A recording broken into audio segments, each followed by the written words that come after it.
Coconut milk ½ cup. Milk 3/4 cup. Sweetened condensed milk ⅓ cup. A pinch of salt. Mix together until combined and set aside. Dip and soak each ladyfingers into the pineapple juice and arrange them in a single layer. Pour over about half the milk mixture onto the ladyfingers to soak them.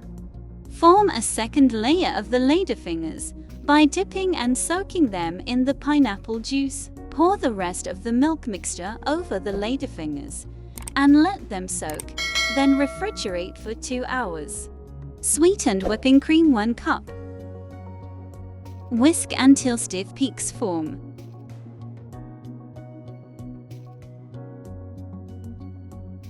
Now fold in ½ cup of pineapple chunks.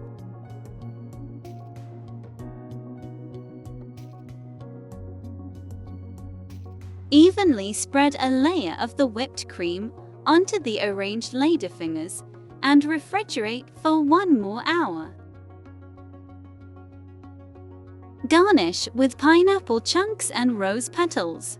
Enjoy!